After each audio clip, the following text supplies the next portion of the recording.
E aí, meus queridos, como vocês estão? Sejam bem-vindos ao Economia Fora da Caixa. Meu nome é Bruno e eu sou o criador desse canal. E se você está acompanhando aqui o meu trabalho que eu estou fazendo, talvez você tenha percebido que os últimos 3 vídeos foram um pouco pesados, porque, afinal de contas, estamos analisando como que está a situação do país no momento de crise, e é claro que no momento de crise talvez não tenha muitas coisas positivas para falar.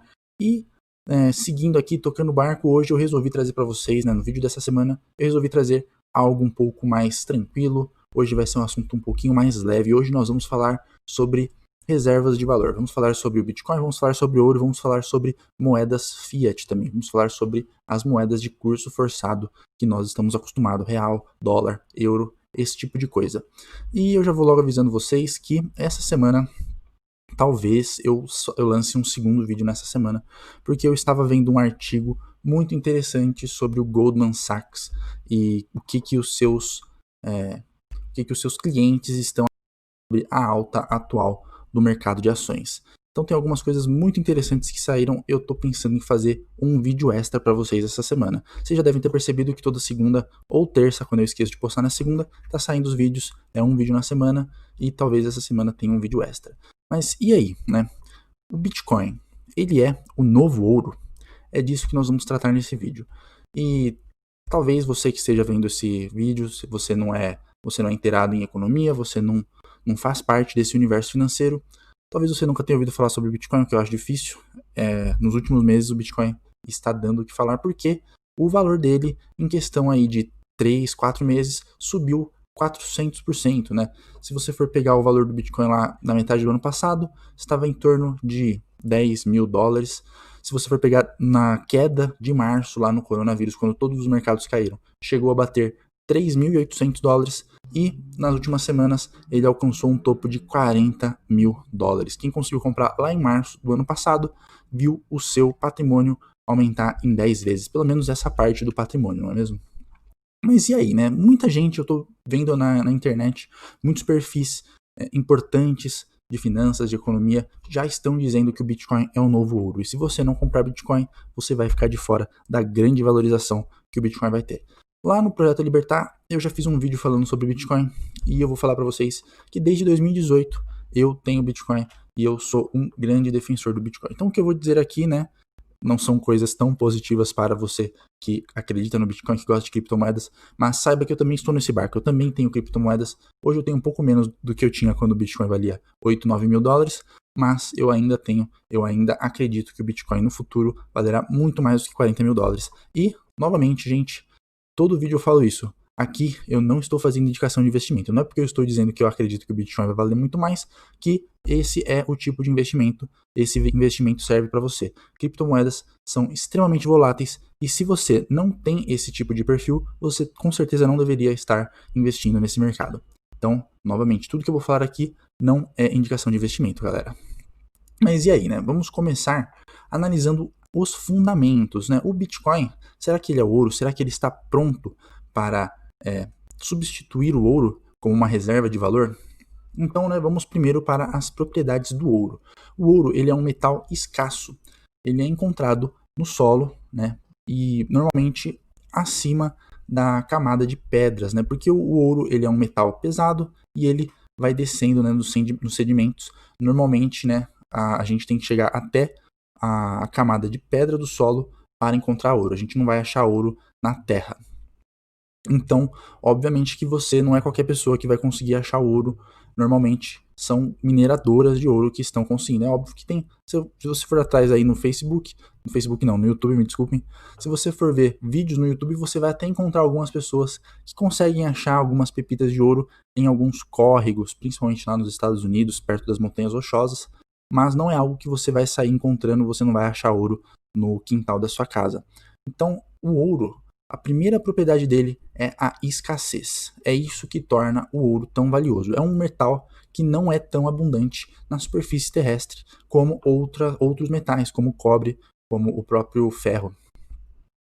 E ele é utilizado como meio de troca há milhares de anos. O ouro, ele é um metal que desde lá dos impérios antigos ele já era usado como moeda, devido a essa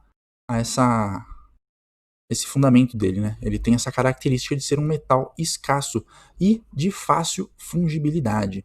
Ele é um metal maleável. O ouro, ele, por ser maleável, ele era um dos metais mais fáceis para você fazer moedas, para você cunhar uma moeda de determinado império, de determinado reino. Ele é um metal relativamente maleável e a temperatura baixa de fusão. Então, né, antigamente você conseguia, com a tecnologia na época, você conseguia facilmente fundir o ouro, transformar ele da forma natural em moedas, em barras. Um dos problemas do ouro é a baixa divisibilidade dele. Então ele tem 1 grama de ouro hoje, vale R$327. Se a gente fosse transacionar dinheiro se a gente fosse fazer as nossas trocas diárias com ouro, como é que você ia pagar, por exemplo, uma conta de R$10 que você comprou uma fruta na feira, né, com ouro? Sendo que 1 grama de ouro é R$327. Então ele hoje, devido ao seu alto valor, ele acaba se tornando pouco divisível. Você precisaria transacionar em nanogramas, em microgramas, para tornar possível essas transações de um valor mais baixo. Além disso, ele apresenta dificuldade de transporte por causa das suas dimensões físicas, né? A hora de você transportar bilhões de reais em ouro, você precisaria colocar num carro, você tem problemas como o roubo, por exemplo, porém, ainda assim, ele tem alta durabilidade, porque o mesmo ouro que nós temos hoje na face da Terra é o mesmo ouro que estava sendo transacionado há milhares de anos atrás, né? Não surgiu novo ouro e o ouro não foi destruído no meio do caminho. Então ele é um metal durável.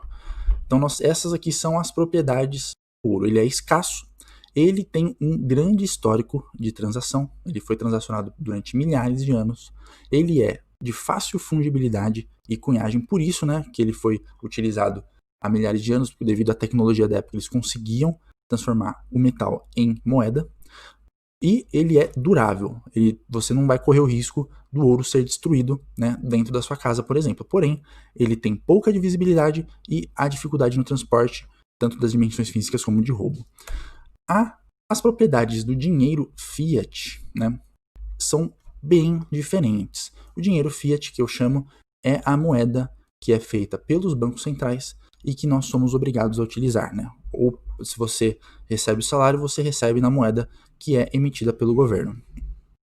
Diferentemente do ouro, que é um metal escasso que nós encontramos na natureza, as moedas emitidas pelos bancos centrais nada mais é do que papel pintado, né? Eles têm, óbvio, as suas impressoras especiais para que não seja somente eles consigam emitir esse dinheiro, mas nada mais é do que um pedaço de papel, né, celulose mesmo, e tinta por cima. Então eles conseguem emitir a quantidade que eles quiserem.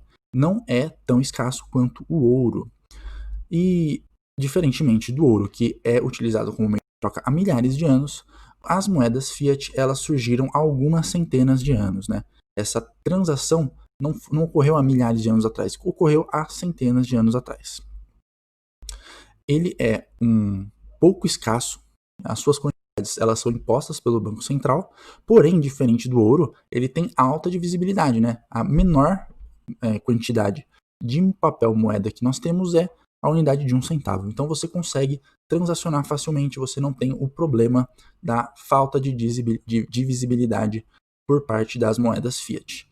E, assim como o ouro, nós temos também dificuldade de transporte devido às dimensões físicas, também aos roubos e à fácil destruição. Ele não é durável, ele não é algo sólido tanto quanto um metal, quanto o ouro. Se você guarda dinheiro na sua casa, você corre o risco de, numa enchente ou num incêndio, todo o seu dinheiro ser destruído e você ficar a ver navios. Já o Bitcoin, ele é nem um pedaço de papel pintado e nem um metal escasso encontrado na natureza. Ele é um ativo digital descentralizado, minerado por capacidade computacional. E aí, né, a gente entra em algumas questões um pouquinho mais técnicas do Bitcoin, porém, vocês não precisam saber disso. O que vocês têm que saber é que o Bitcoin, ele é um ativo diferente tanto do ouro quanto do papel moeda. Ele é um ativo digital.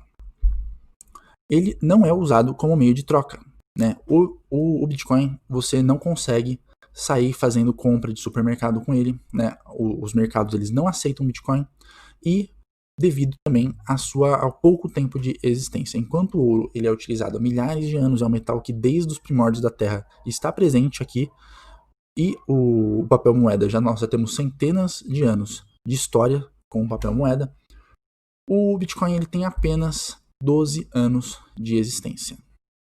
E não é usado como meio de troca, muito importante. O Bitcoin ele é extremamente escasso. Hoje, né, nós temos cerca de 18 milhões de unidades de Bitcoin que já foram mineradas. Porém, até 2120, alguma coisa assim, serão minerados um total de 21 milhões de unidades. E acabou. Nós teremos apenas 21 milhões de Bitcoin. Isso está lá no white paper do Bitcoin, está na programação do Bitcoin. Isso, se a gente for dividir por todas as pessoas na Terra, daria cerca de 0,0028 Bitcoins para cada pessoa. Isso torna ele um ativo extremamente escasso. Não tem um Bitcoin para cada um.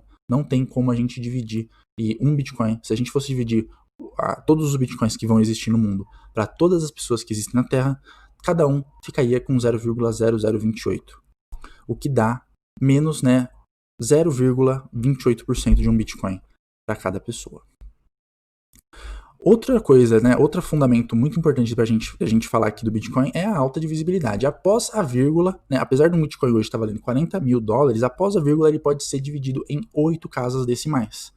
Então, isso torna, né, isso faz com que o Bitcoin ele pode ser utilizado para fazer a comprinha no supermercado de R$10. E também a facilidade de transporte, porque por ser um ativo digital e incorpóreo, você consegue transportar bilhões de reais dentro de um pendrive. Então, a gente percebe que os fundamentos do Bitcoin são melhores do que os fundamentos do ouro e das moedas de curso forçado, porque ele é mais escasso, ele é mais divisível e ele é um ativo intangível. O único problema é que ele não é amplamente aceito como meio de troca. O ouro ele possui fundamentos melhores do que a moeda fiat por sua escassez e durabilidade, porém ele perde na divisibilidade. E as moedas fiat são aceitas amplamente como meio de troca. O ouro é amplamente considerado uma reserva de valor robusta e confiável, e o Bitcoin ainda não possui essas características. Então, o que a gente percebe? Apesar dos fundamentos do Bitcoin serem melhores, apesar dele ser mais escasso, ser mais divisível, dele ter essas propriedades de intangibilidade, então você consegue transportar ele melhor, o Bitcoin ele ainda não é amplamente aceito. E o problema que isso é causado é a sua alta volatilidade. Quando você tem um ativo que você quer que seja reserva de valor, você quer colocar o seu dinheiro naquele ativo e você não quer que você perca dinheiro, tanto com desvalorização de capital, quanto com perda para a inflação. Então, a gente tem que começar a pensar, né? Será que o Bitcoin ele está preparado? Quanto que a valorização do Bitcoin hoje se deve aos fundamentos? Né? Será que o Bitcoin é uma reserva de valor hoje? Ou será que esse aumento dos preços que a gente está vendo no Bitcoin, será que é apenas especulação? Isso é algo que muitas pessoas esquecem. A gente vê muita gente falando sobre Bitcoin, falando que o Bitcoin ele está crescendo porque agora as pessoas finalmente descobriram que o Bitcoin é muito bom, finalmente descobriram para que serve, e então a gente, né, agora o Bitcoin vai bater $200 mil e todo mundo vai ficar rico. Então, gente, eu acho que não é bem assim. Vamos ver o porquê. Aqui nós temos um gráfico do Bitcoin dólar, desde o início de 2020 até o final de 2020. Em janeiro de 2020, o Bitcoin custava cerca de $8 mil. Em março de 2020, quando nós tivemos a queda causada pelo coronavírus, o preço do Bitcoin caiu para 3.800. E após, né, essa queda, ele se recuperou e bateu $37 mil em janeiro de 2021. Então, o que a gente vê aqui? A queda em março foi de 63%. Isso do ponto aqui mais alto, né, até o ponto mais baixo. E essa queda foi, assim, em questão de semanas, né, não foi nem meses. Em algumas semanas, o Bitcoin se desvalorizou 63%. E no ano, né, se você tivesse comprado no dia 1º de janeiro e vendido no dia 1º de janeiro de 2020 e vendido no dia 1º de janeiro de 2021, você teria um ganho de 390%. Né? Se você tivesse comprado aqui embaixo, o ganho ia ser maior. Enquanto isso, o ouro, em janeiro de 2020, o ouro custava $1.558 a onça. Né? Isso aqui está em onças. Em março de 2020, na queda lá causada pelo coronavírus, o ouro também caiu, o ouro também sofreu, caiu para $1.451. E ele se recuperou. Em janeiro de 2021, ele já custava $1.946. A gente percebe que em março a queda do ponto mais alto até o ponto mais baixo foi de 15%, enquanto que a alta no ano ficou em 25%. A gente percebe uma coisa, um ativo, para ele ser reserva de valor, ele tem que ter um comportamento muito mais parecido muito mais parecido com o ouro do que com o que o Bitcoin apresentou. Se você tem um ativo que você está confiando que ele vai manter o seu poder de compra por muitos anos, ele não pode perder 63% do seu valor em questão de semanas. Tudo bem, né, que ele se recuperou, que ele cresceu 390% no decorrer do ano, mas a gente não pode ter esse tipo de coisa, porque as reservas de valor, elas são muito mais sólidas do que os ativos especulativos. E agora eu quero mostrar para vocês. Vocês viram a diferença nos gráficos, agora vamos comparar com a maior bolha da atualidade, na minha opinião, é claro. Esse aqui é um gráfico da Tesla. E eu sei que tem muita gente que acredita que a Tesla é uma empresa do futuro, é uma empresa que tem muito a crescer. E, óbvio, né, o Elon Musk é um gênio, mas a gente tem que pensar nos fundamentos. Assim como as moedas possuem fundamentos, as empresas também possuem fundamentos. Então vamos analisar aqui os números, né? Em janeiro de 2020, a Tesla custava R$ 91,44. Em março de 2020, ela caiu para R$ 69,43, uma queda de 62%. E aí eu coloquei a queda, né? Não é de 91 a 69. Em março, ele já tinha subido para $187, né? Já tinha praticamente dobrado de janeiro até março. Caiu de 187 até $69. Em 1º de janeiro de 2021, o preço da ação da Tesla já custava $755, ou uma alta de 727% no ano. Então, gente, se vocês forem comparar, a gente percebe que hoje o Bitcoin, ele parece muito mais, ele está apresentando um comportamento muito mais parecido com uma empresa que está demonstrando um comportamento extremamente especulativo do que um comportamento parecido com uma reserva de valor sólida que está aí há milhares de anos. Hoje, se eu fosse falar para vocês, o Bitcoin, a resposta à pergunta, o Bitcoin, ele está pegando o lugar do ouro, ele vai se tornar o novo ouro? Hoje, eu não acredito nisso. Hoje, para mim, essa grande alta do Bitcoin está ocorrendo devido à especulação. E a gente percebe aqui, né, é óbvio que não tem como você tirar uma conclusão robusta, né? A gente só está vendo, só pegamos os 3 gráficos e vimos o preço lá em janeiro, o preço em março e o preço em janeiro do ano seguinte. E aí a gente consegue tirar algumas conclusões. A gente começa a perceber que o Bitcoin, assim como a Tesla, né, se você acredita que a Tesla está tendo muita especulação, porque você não acharia o mesmo do Bitcoin. A Tesla, hoje, né, existe uma teoria não, né? No valuation, quando você vai fazer a avaliação de uma ação, existe os múltiplos de mercado, que é uma das ferramentas de valuation que você pega. Por exemplo, né, uma das ferramentas dos múltiplos de mercado é o preço sobre os lucros. Você pega o preço de mercado da ação, o preço de mercado da empresa, desculpa, e você vai dividir pelo lucro. Então você pode pegar o preço da ação dividido pelo lucro por ação, ou você pega o preço total da empresa dividido pelo lucro total. Uma das regras de bolso, né, dessa teoria de múltiplos de mercado, principalmente em relação ao preço sobre lucro, é que quando uma empresa apresenta um índice preço-lucro acima de 20 vezes, ela está muito valorizada, ela está sobrevalorizada. Isso significa que se você comprar uma ação, você espera que você vai levar 20 anos para que o lucro daquela empresa pague aquela ação. Né? Se você estivesse entrando como um sócio, você esperaria que você iria receber o seu dinheiro de volta em 20 anos. O PL da Tesla, né, o índice preço-lucro da Tesla, bateu 1.500, né? Ou seja, quem está comprando a ação da Tesla, quem está se tornando sócio da Tesla, espera que vai ver o seu dinheiro pago, né? Você vai receber o dinheiro que você está colocando de volta em 1.500 anos. Então, até 3.500 a pessoa não espera que a Tesla fez, né, os lucros suficientes. E é claro, né?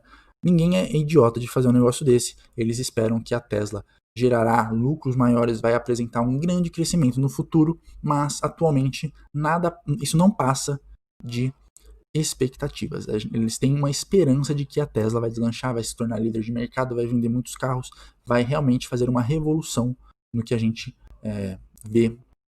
O problema é que quando isso acontece, a chance de dar errado é muito grande.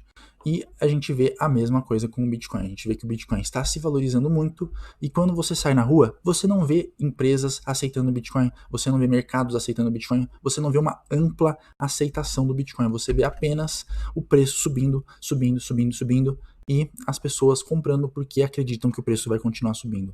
E não há explicação para isso.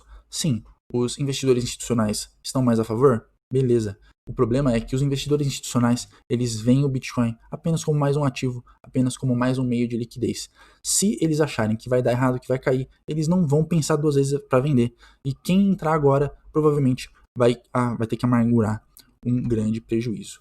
E aqui, galera, eu não estou falando para você que tem Bitcoin vender, eu não estou falando para você que quer entrar no Bitcoin, que não é uma boa ideia entrar no Bitcoin, eu só estou trazendo para você algumas coisas que eu venho percebendo no mercado. Não houve uma grande mudança que tornou o Bitcoin indispensável, muito menos ele está sendo usado como meio de troca, a sua função primária. O que está acontecendo é que o Bitcoin caiu na graça dos investidores como mais um ativo financeiro de alta liquidez, assim como está ocorrendo nos mercados ao redor do mundo. A alta valorização do Bitcoin é mais uma questão de irracionalidade exuberante na era do dinheiro farto. Então, lá em março, uma das coisas que muitos gestores falaram sobre o Bitcoin é que quando houve o circuit break, né, quando as bolsas fecharam, quando todos os ativos se desvalorizaram, o único meio de liquidez, o único local que eles conseguiam vender ativos e pegar dinheiro era no mercado de cripto. Porque enquanto todos os mercados fecharam, o mercado de criptomoedas foi o único que se manteve aberto. E talvez seja esse o motivo. Eles estão comprando o Bitcoin por causa da liquidez no momento de grande crise. Então, galera, eu acho que por esse vídeo eu já até falei um pouco mais do que eu tinha preparado para falar, né? Não estou aqui querendo ser alarmista em relação ao Bitcoin de forma alguma. Eu acredito muito no ativo. Eu tenho Bitcoin ainda. Grande parte da minha carteira está alocado em criptomoedas, não apenas no Bitcoin, mas algumas outras que eu não vou falar aqui para vocês. Mas a gente tem, né, que tomar cuidado para não se expor demais no mercado com tanta volatilidade em um momento em que o risco está muito alto. Hoje, quando eu estou fazendo esse vídeo, o Bitcoin já se desvalorizou quase 30%, né? Ele caiu de 40 mil para 30 mil dólares e não tem nenhuma garantia que a queda vai parar por aí. Não há garantias de que ele vai começar a subir a partir de agora. Ele pode voltar para 20 mil, ele pode voltar para 10 mil, ele pode voltar para 3 mil. E quem está colocando dinheiro hoje pode ver o seu patrimônio ser dilapidado de uma maneira muito rápida. Então, muito cuidado para quem está entrando agora no mercado. Então, gente, hoje era isso que eu tinha preparado para falar para vocês. Fiquem espertos porque talvez saia outro vídeo durante a semana e até a próxima.